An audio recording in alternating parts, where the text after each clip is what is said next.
குடிநீர் உள்ளிட்ட அடிப்படை வசதிகள் கோரி திருப்பூர் 50வது வார்டு பொதுமக்கள் மாநகராட்சி அலுவலகத்தை முற்றுகையிட்டு ஆணையரிடம் மனு அளித்தனர்.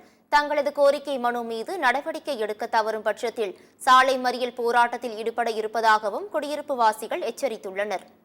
திருப்பூர் மாநகராட்சிக்கு உட்பட்ட 50வது வார்டு பகுதியில் 1000க்கும் மேற்பட்ட குடும்பங்களை சேர்ந்த பொதுமக்கள் வசித்து வரும் நிலையில் தற்போது அடிப்படை வசதியான குடிநீர் வசதி, சாலை வசதி, சாக்கடை வசதி என எந்த ஒரு அடிப்படை வசதி இல்லை என கூறப்படுகிறது. இது குறித்து அப்பகுதி பொதுமக்கள் மாநகராட்சி நிர்வாகத்திடம் அதிகாரிகள் பலரை சந்தித்து மனு அளித்தும் நடவடிக்கை எடுக்காத காரணத்தால் தற்போது அப்பகுதியை சேர்ந்த பொதுமக்கள் முற்றுகையிட்டுள்ளனர். இது குறித்து முற்றுகை போராட்டத்தில் ஈடுபட்ட பொதுமக்களையும் நான் கேட்போம். பெரிய தோட்டம் 50வது வார்டுல இருந்து நாங்க வந்திருக்கோம்.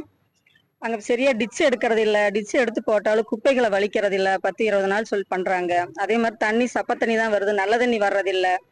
கொசு தொல்லை ஜாஸ்தி, மக்கள் ரொம்ப அவதிப்படக்கூடிய சூழ்நிலையில இன்னைக்கு நாங்க மாநகராட்சி ஆணையரை சந்திச்சு மனு கொடுக்கலான்னு சொல்லி வந்திருக்கிறோம். இனிமேலும் நடவடிக்கை எடுக்கல அப்படின்னாக்கா அடுத்து நாங்க அதிகமான மக்களை திரட்டி சாலை மறியல் பண்ணலாங்கக்கூடிய ஒரு இதுல இருக்கோம், முடிவில் இருக்கோம்.